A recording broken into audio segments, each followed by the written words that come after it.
Our top focus on WION right now. Israel's military has launched a ground incursion into central Gaza, with troops intensifying their bombardment of Deir Al-balah. The latest attack has drawn international condemnation, including from the United Nations, which has warned of a worsening humanitarian crisis. Columns of smoke could be seen rising as Israeli troops pushed further into Deir Al-balah city. 8 groups stationed there have complained that they too are being targeted by Israeli forces. According to UN, 2 of its guest houses were struck following a new evacuation order. After warning the people to vacate the humanitarian hub of Deir Al-balah, which was not largely targeted earlier, for the first time tanks began to roll into the Gazan city, where many believed hostages were held captive. As Israel launched an air and ground offensive, the World Health Organization claiming that a staff residence and warehouse was targeted by the Israeli forces.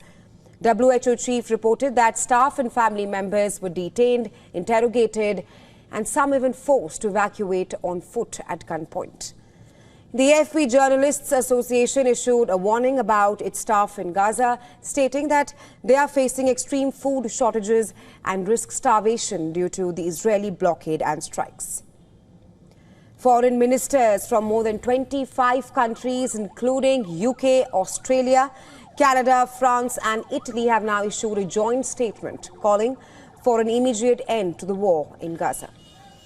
UK Prime Minister was also questioned by senior MPs at the liaison committee on what the UK government was perhaps doing to try to help bring about a ceasefire.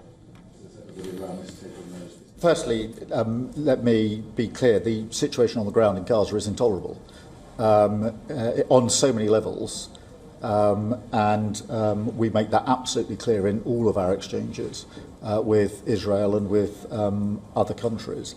Whether that's the deaths for those that are queuing for aid, whether it's the plans to force Palestinians to live in certain areas or excluded from certain areas, they're all intolerable and absolutely wrong in principle. A memorial with 893 chairs featuring photos of fallen Israeli soldiers has been set up along Tel Aviv's beach promenade to commemorate those killed since the October 7, 2023 Hamas attack.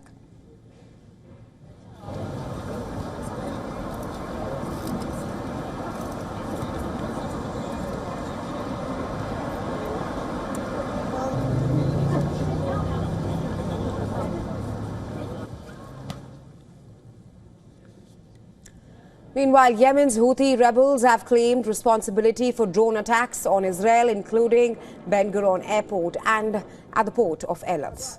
Israel has responded with airstrikes on Yemen's Houthi-held port of Hodeidah, with airstrikes for the second time in a month.